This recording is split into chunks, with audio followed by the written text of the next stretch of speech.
오늘은 셋째 주여서 복음 말씀이 함께 전해지는 시간입니다.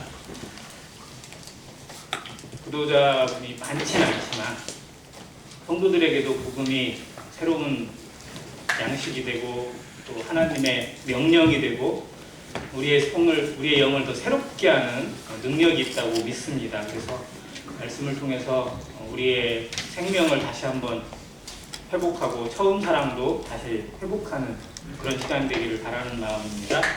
마태복음 11장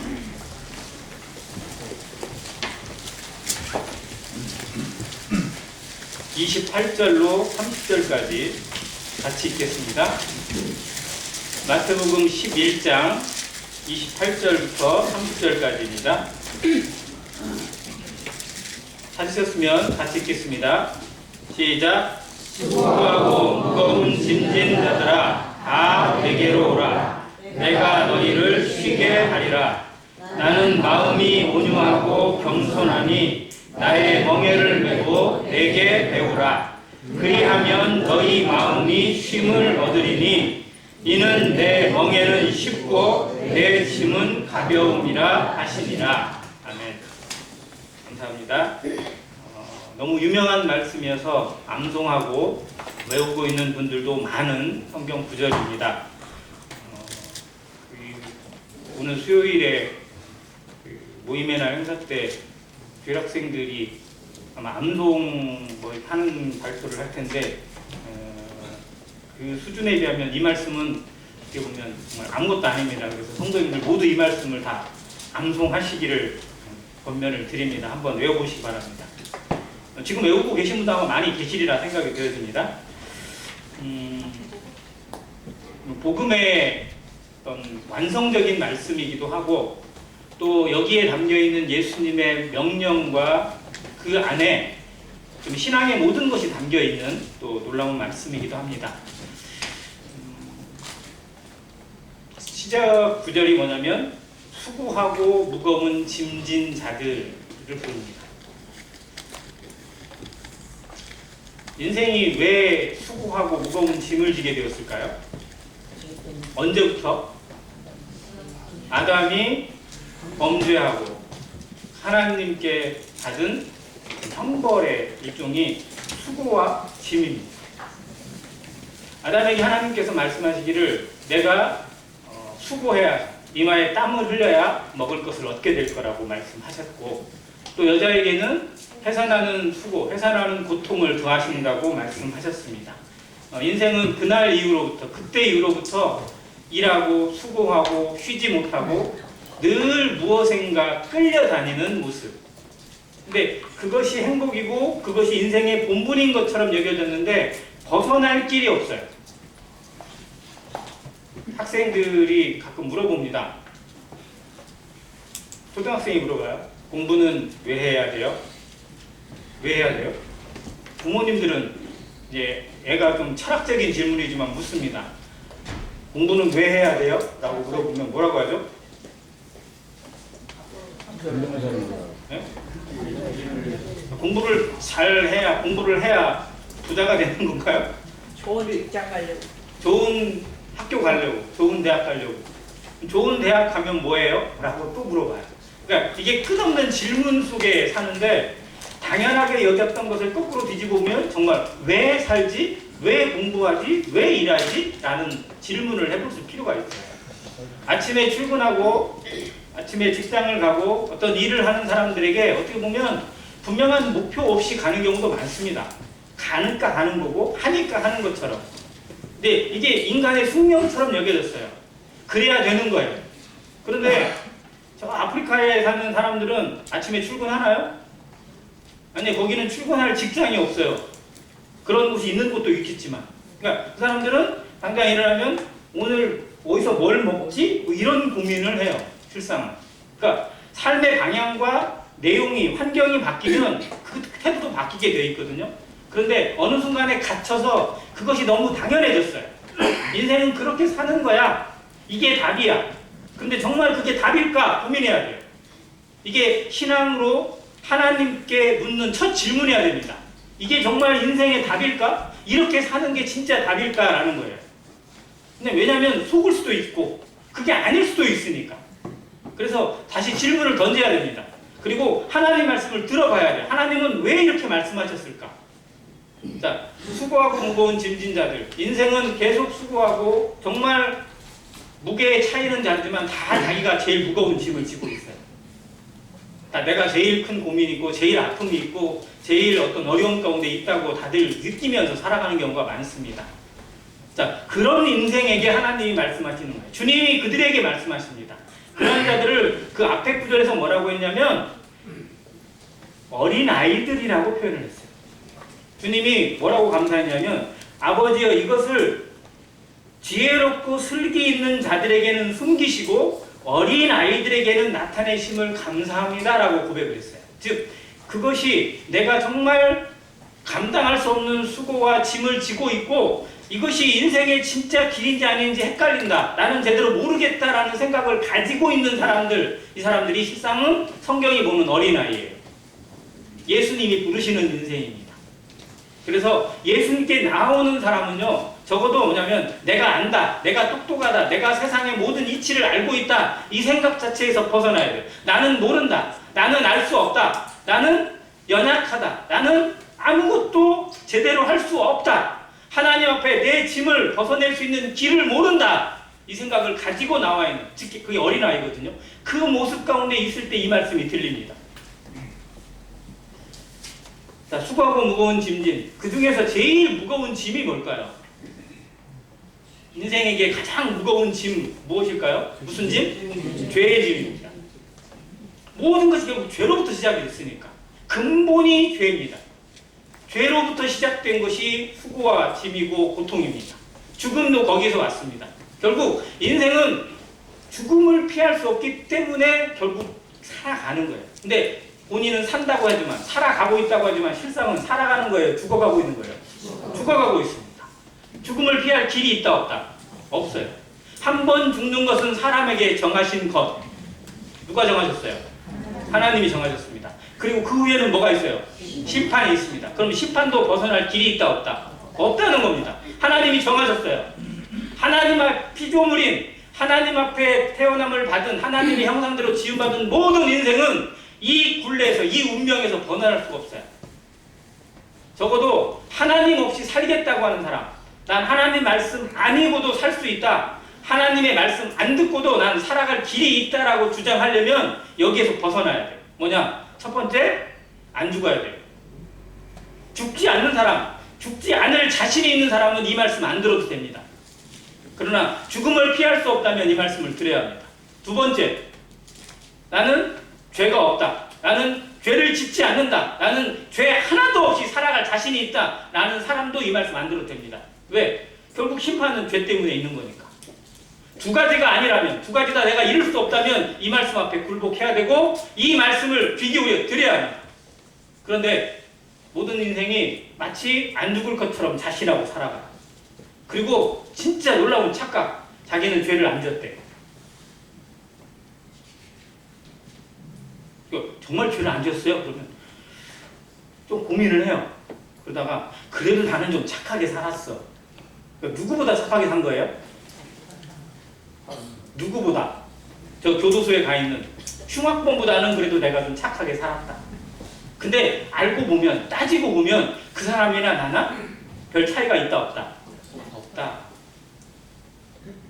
자, 사기범으로, 경제사범으로 혹은 폭행범이나 뭘로 걸려든 사람, 체포돼가지고 가는 사람들이 다 억울해요. 왜? 억울하대, 자기는. 왜 억울하다고요? 나만 그런 게 아니야. 다 그러는데 재수없게 나만 걸렸다고 생각하는 거예요. 그게 인생의 진짜 어리석은 교만 중에 하나입니다.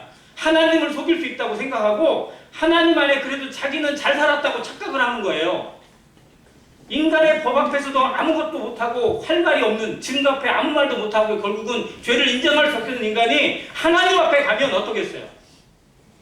자기의 죄를, 자기의 속에 있는 죄까지 들여다보는 순간에 정말 얼굴을 스스로 지옥불에 던질 수밖에 없을 겁니다.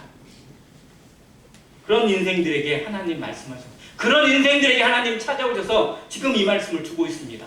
오늘 우리가 읽은 이 본문의 구절 깊이 한번 묵상하고 생각해 보시기 바랍니다. 그 안에 예수님이 우리에게 두 가지 명령을 주세요.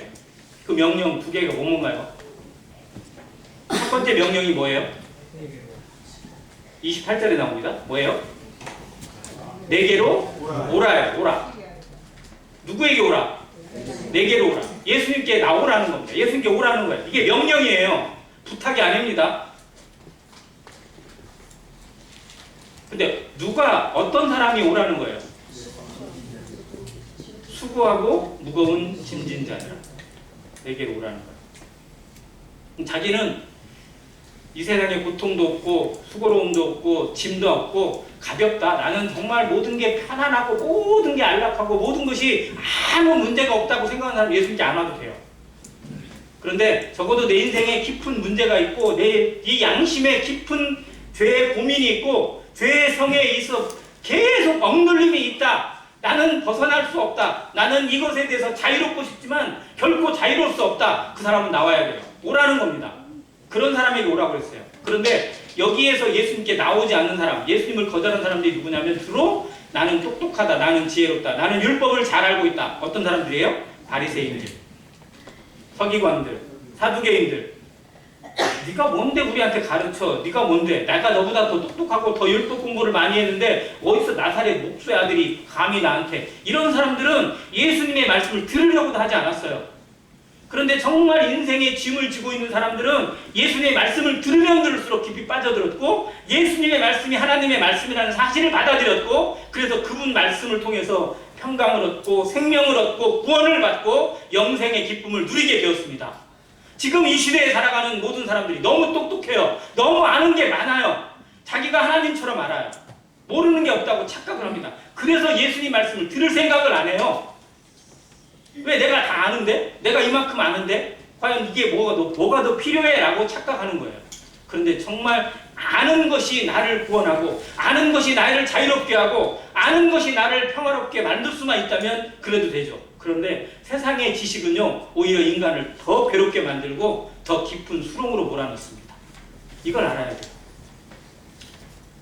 제가 대학교 때 전공이 이름이 좀 멋있어요. 정밀기계공학을 제가 전공을 했거든요. 멋있잖아요, 이름이. 저는 그 이름 때문에 어쩌면 또 지원을 했는데, 자, 그 교수 중에 한 분이 좀 이상하네. 그분은 약간 좀 그 공학 교수라기보다는 약간 철학 교수 같은 그런 분이었는데, 그 인간들이 뭔가 이렇게 발명을 하잖아요. 뭔가를 발명을 해요. 좋은 것들을. 자, 컴퓨터를 발명을 했습니다. 컴퓨터를 발명을 딱 했더니 좋아요. 너무 좋아. 그런데 컴퓨터 때문에 문제가 두 개가 더 생겼어. 그잖아요? 컴퓨터 때문에 생긴 문제 한두 개가 아니잖아요. 그전에 몰랐는데 갑자기 새로운 문제가 생겼네? 그러니까 이제 이 문제를 풀기 위해서 열심히 연구를 해요. 막 연구를 해요. 그래서 이걸 풀어냈어요. 풀어냈더니 끝난 줄 알았더니 여기서 또 두 문제가 또 나왔어. 그러니까 두 문제에서 네 개가 나오고 있어요. 자, 그 네 개를 잡기 위해서 이제 더 많은 인원이 필요하고 더 많은 똑똑한 사람들이 필요한 거예요. 네, 더 고차원적이니까. 그래서 더 많이 똑똑한 사람들을 투입해가지고 그 네 개의 문제를 또 풀어냈어요. 잡아냈어. 그랬더니 어떻게 돼요? 거기서 또 두 개씩 더 생겨가지고 8개 문제 생겨버렸어. 더 깊어졌어요. 이 끝이 없어요. 그게 인간의 지식의 한계입니다. 교수가 그 얘기를 하더라고요. 그래서 이 똑똑한 사람들, 박사라고 하는 사람들이 계속 쉴 틈이 없대요. 계속 연구해야 되고 또 연구해야 돼. 왜? 또 문제가 또 나오니까. 지금 세상이 그렇지 않아요? 얼마든지 과학이 발전되고 얼마든지 빨라지고 얼마든지 정밀해졌는데 오히려 문제는 더 많이 생겼어요. 쉴 수가 없어요. 다니엘서 12장 4절에 정말 놀라운 말씀을 했습니다. 이 책을, 이 계시의 책을, 이 예언의 책을 임봉하고 있으라. 그리고 그때 되면 사람들의 왕래가 빨라지고 지식이 더해진다고 하는. 지금 이 시대에 정말 그렇지 않아요? 왕래가 빨라져요. 자, 전주에서 서울까지 얼마 만에 가요? 2시간 반. 2시간 반으로 가는 사람은 뭘로 간다? 과속이에요? 2시간 반 안에 갈 수 있는 길이 있어요, 없어요? 있어요. 자, 만약 그건 안 생겼는데 비행기가 전주공항에서 서울 그 김포공항까지 간다. 그럼 얼마 걸릴까요? 비행기가 간다. 그러면 30분이면 갈 거예요. 거기. 자, 갈수록 빨라집니다. 엄청나게 빨랐어요. 옛날에는 서울 여기 전주에서 한양까지 가려면 진짜 한 달 잡고 가야겠는데 지금은 뭐 2시간이면 가면 가고 뭐 거기 가서 일 다 보고 그냥 하고 나서 그냥 저녁에 내려와요. 이렇게. 자, 지식은 훨씬 더해졌어요. 요즘 AI 시대라고 합니다. 도대체 AI가 뭘까? 저도 좀 진짜 모르겠어요. 궁금해요. 도대체 AI 끝이 뭘까? 요즘에는 유튜브에 나오거나 어디에 나오면요, 저게 진짜인가? AI인가? 이것부터 생각하고 봐야 돼요. 왜? 너무 진짜 같아. 그렇지 않으세요? 어린아이를 그 AI가 만들어놨는데 진짜 이게 애기인지 아니면 인조물인지 모르겠더라고요. 자, 우리는 그런 시대에 살고 있어요. 그러다 보니 하나님 말씀이 귀에 들리는 게 아니고요, 사람이 만든 것에서만 쭉 계속 빠져가지고 여기에 뭔가 답이 있겠지, 여기에 뭔가 있겠지라고 빠져들어가고 있어요. 위에는 안 보고 계속 밑으로만 파고 들어가고 있어요.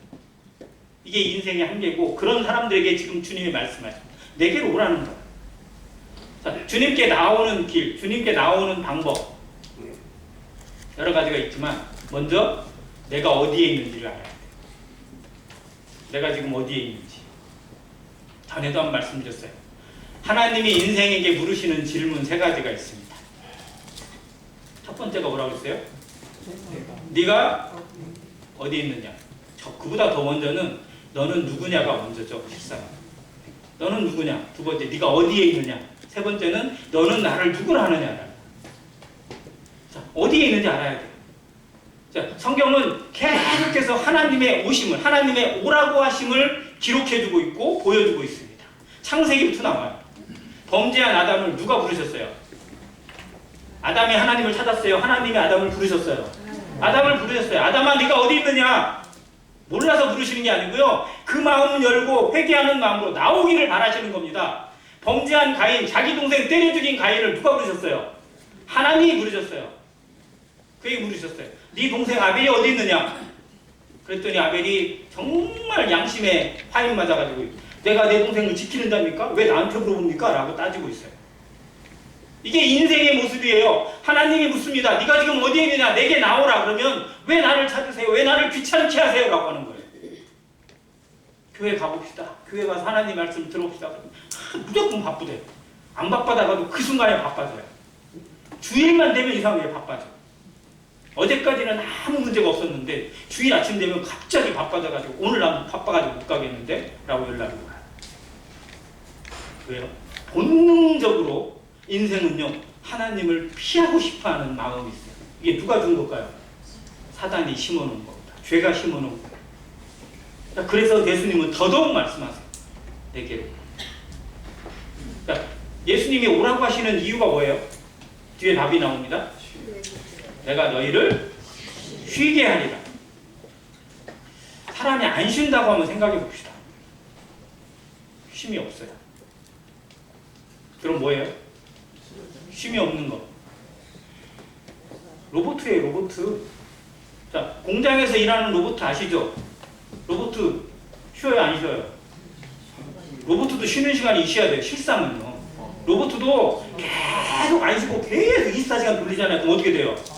과부하 일어나가지고요, 오작동 나요, 오작동. 그것도 계속 불량 나요. 그래서 실제로는 점검하는 엔지니어가 얘의 어떤 그런 상태를 수치로 체크해주고 있거든요. 그거 통해가지고 쉬거나 뭔가 교체해주거나 뭔가 하는 걸 해야 돼요. 실상은, 기계도 실상은 쉬어야 돼요, 실상은. 그런데 사람은 더더욱 쉬어야 되죠. 사람이 하루에 평균 몇 시간을 자야 제일 좋다고 그래요? 8시간. 그러면 몇 시? 하루 24시간이 얼마예요? 3분의 1이에요. 그러니까 인생의 3분의 1은요, 자야 돼요, 원래. 그렇게 하나님은 설계하셨어요. 그리고 하나님께서 사랑하시는 자에게 뭘 주신다? 잠을 주신다. 우리의 잠 좋은 거예요? 안 좋은 거예요? 보세요. 애기가요, 언제 제일 이쁜지 아세요? 애기가? 웃을 때도 물론 이쁘지만 잠들고 있을 때 엄마가 제일 편해. 계속 자라. 계속 자라. 깨지 마라. 광우가 제일 이쁠 때. 웃을 때도 물론 이쁜데요. 잠 잘 자고 있을 때 심지어는 끄덕 울어요.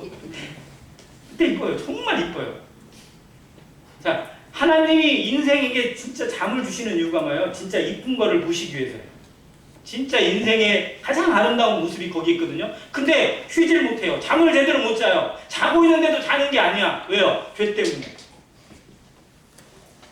계속 이 속에서 그 고통 속에서 그리고 인생의 마지막에 대해서 고민하고 그래서 인생을 뭐라고 성경이 표현했냐면요. 죽기를 무서워함으로 일생에 매여 종노릇하는 자라고 성경이 기록했습니다. 뭐를 무서워한다고요? 죽기를 무서워해요. 자, 사람이 죽음을 얼만큼 무서워하는지 아세요? 죽음을. 지금 생각해보면 죽는 거 아무것도 아니겠지? 이 생각이 들 때가 있죠. 근데 제가 진짜 어느 때 가끔 생각이 드냐면 제가 저도 트라우마인데요. 세월호 때 그 영상을 이렇게 쭉 봤잖아요. 직접 TV에서 실시간으로 이걸 봤어요. 그런데 제가 뭐를 봐버렸냐면 그 아이들이 나오지도 못하고 그 물실에서 결국 물속에서 잠겨가면서 어떻게 죽어갈까가 저한테 그려져 버렸어요. 애들이 그 방에서 막 벽을 긁으면서 거기서 막 그 물속에서 결국 숨도 못 쉬고 죽어갈 거 아니에요. 그게 저한테 그려져 버렸어요. 그리고 그날 이후로부터 샤워를 할 때마다 그게 연상될 때가 너무 많아요. 샤워를 제가 하고 있는데 갑자기 막 이게 꽉 막혀가지고 내가 지금 물속에 잠긴 것 같은 느낌을 받을 때가 있어요. 그리고 샤워를 끊어요. 그냥 못해요. 그때. 지금 벌써 12년째예요. 근데 이게 진짜 트라우마라는 게 그런 무서움이 있더라고요. 어떻게 보면 저는 아무것도 아니거든요. 그런데도 그 연상이 딱 되는 순간에 정말 막 몸이 막 덜덜 떨리고 막 그렇게 되더라고요. 인생이 얼마나 죽기를 무서워하는지 아세요? 죽음을 눈앞에 두고 정말 내가 죽는다고 생각을 한번 해보세요. 그러면요 필사적으로 붙잡습니다. 그때는 정말 없는 힘도 생긴 것처럼 그렇게 붙잡아요. 말기암 환자들이요 살기 위해서 발버둥치는 모습은 처절합니다. 아무 힘도 없는데도 그래도 죽기를 싫어해요. 죽기를 무서워해요. 왜?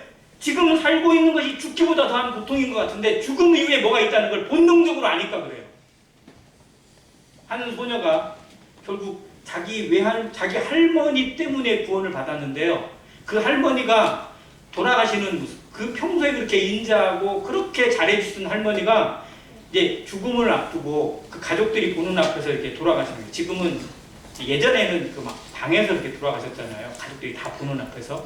근데 할머니가 그렇게 좋은 모습이었는데 돌아가시는 순간에 갑자기 막 뭘 보신 것처럼 막 눈이 이렇게 뒤집혀가지고요. 계속 막 위를 쳐다보고 막 얼굴 안면 근육이 막 일그러지면서 막 뭐라고 하더래요. 막 이렇게. 근데 그거를 손녀가 본 거예요. 중학생 손녀가 그걸 보는데 막 자기가 놀래가지고 도대체 할머니가 뭐를 보고 저러는 건가라는 것에 대해서 막 도저히 떨칠 수가 없었대요. 그런데 결국 성경을 통해서 그것이 저승사자였고 죽음의 사자라는 것을 깨닫고 나서 진짜 죽음이 있고 지옥이 있고 형벌이 있고 하나님의 말씀이 사실이구나라는 걸 깨닫게 되고 구원을 받았다고 간증을 했습니다. 사람들은 죽음을 너무 쉽게 생각합니다. 근데 정말 죽음만큼 인생을 올가매고 있는 게 없어요. 사단의 무기가 죽음이에요.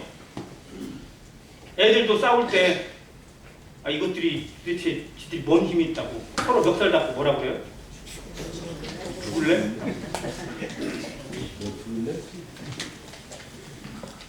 이게 얼마나 무서운 말인지 알아요. 이게 사단의 무기거든요.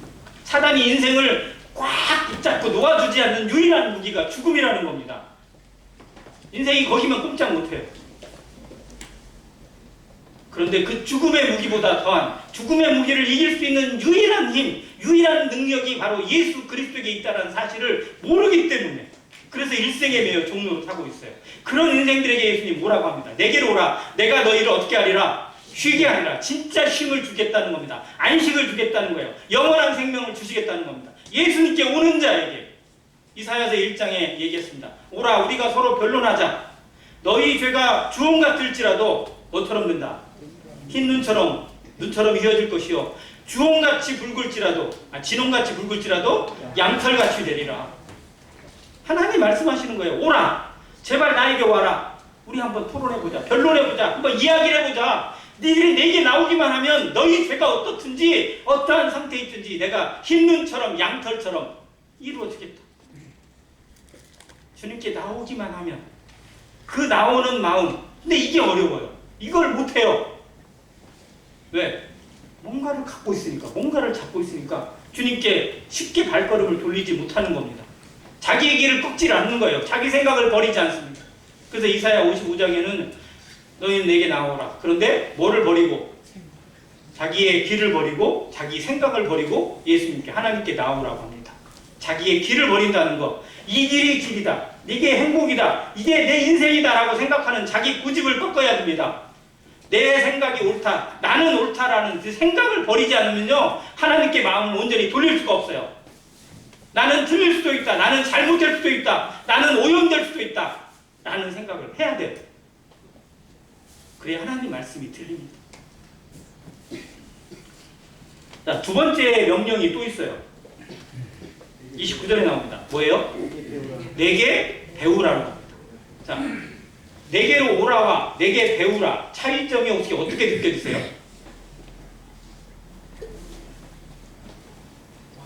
내게로 오라 라는 거는요 그냥 단회성을 의미합니다. 그냥 오기만 하면 돼요. 조건이 붙어요? 안 붙어요? 조건이 없어요. 그런데 내게 배우라에는 조건이 하나 붙어 있어요. 뭐예요? 나의 멍에를 메고가 붙어 있어요. 자, 그게 내게 배우라는 건 단번에 이루어지나요? 주님께 배우는 거, 주님을 배우는 거, 주님을 다른 말로 닮아가는 거 단번에 이루어져요? 아니요, 이건 지속성을 의미합니다.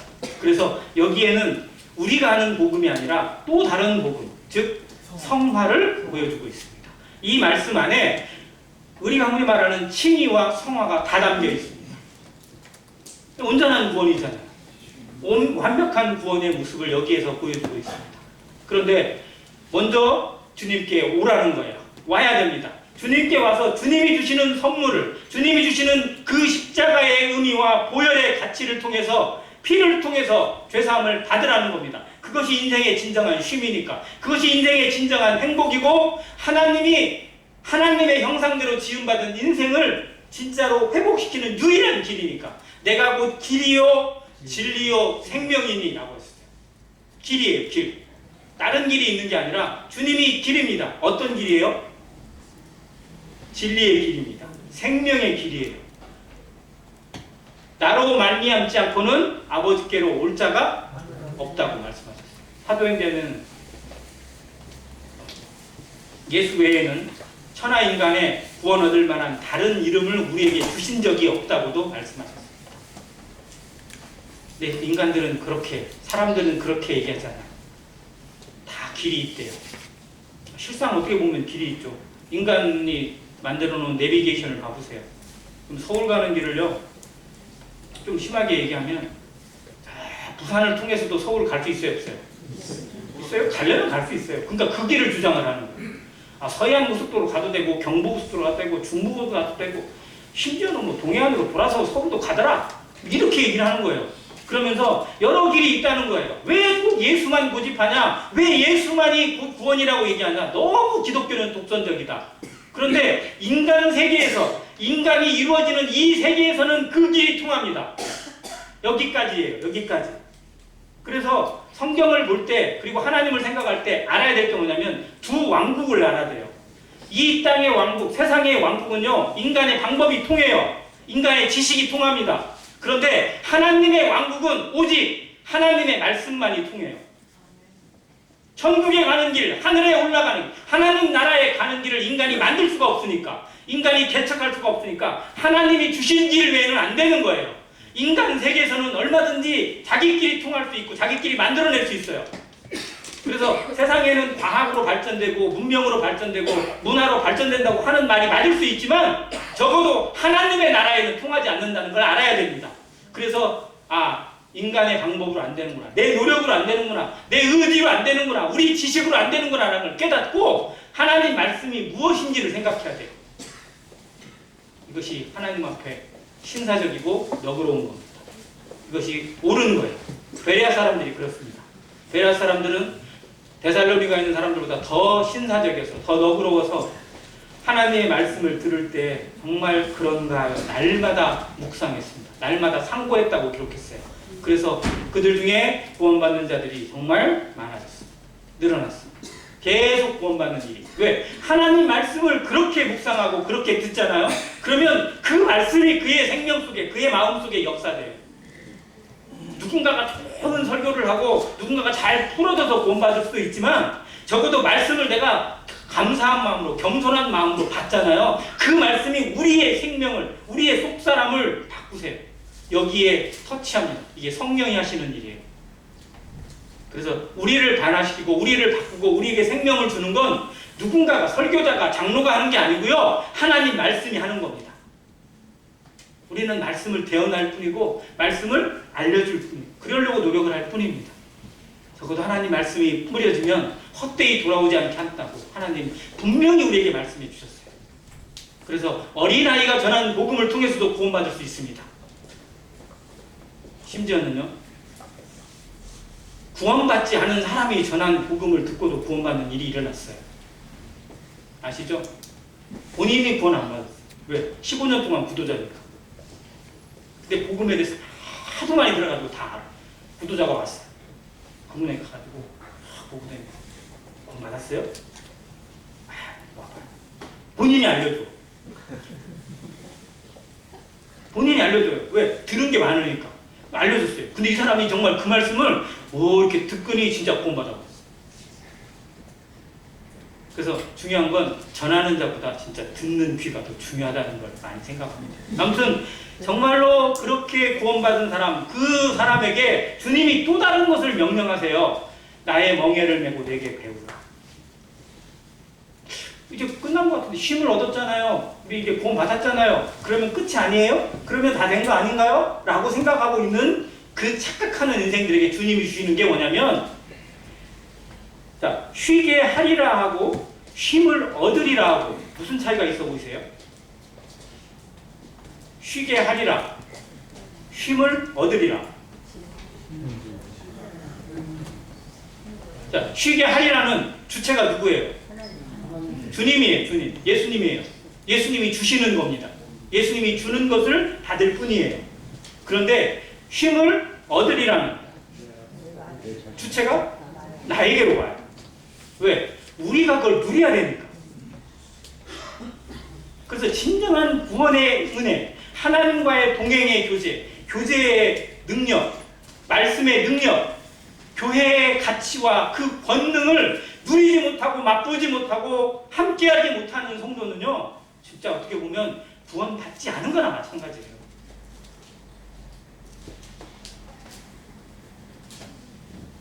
구원파가 정말로 흔히 이단이 될 수밖에 없는 이유가 여기에 있어요.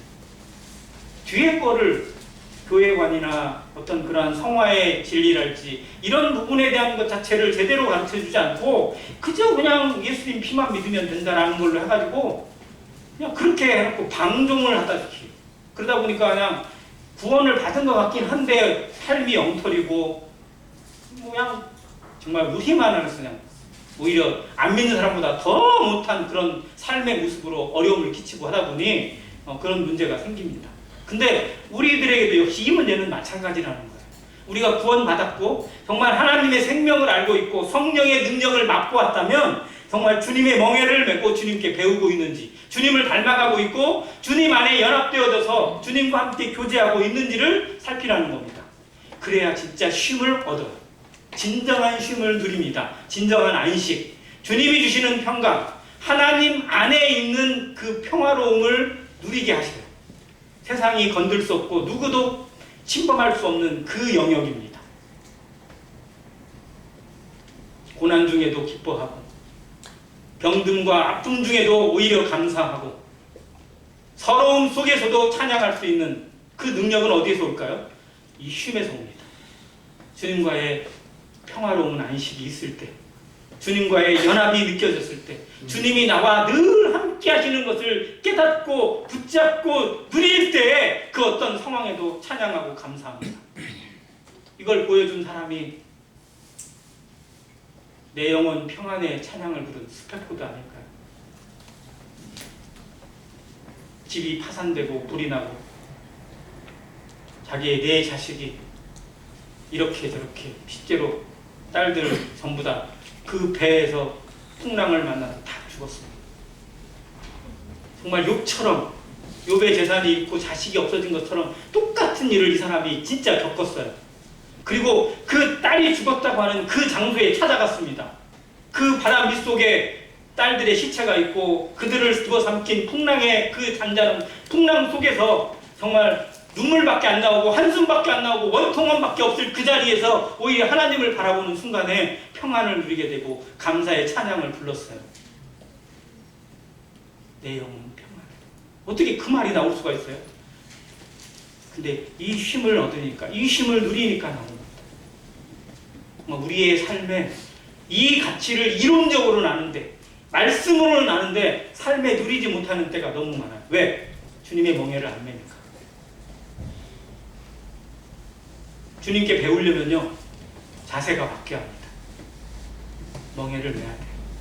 주님이 지신 십자가를 내가 지겠다는 마음, 내게 맡기신 사명이 무엇인지, 내가 져야 될 십자가의 모습이 뭔지, 내가 누군가를 위해서 어떻게 희생돼야 되고 어떻게 나를 낮춰야 될 것인지를 배우지 않으면서 주님을 배우겠다고 말하면 그건 교만입니다.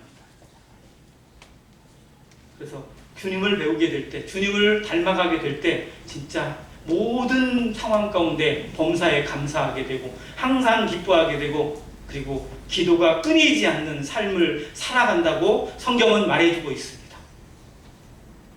근데 알고 보니까 사람들은 멍에를 싫어해요. 뭐를 지우는 거 싫어합니다. 아니 심지어 오라고 하는 것도 싫어해요.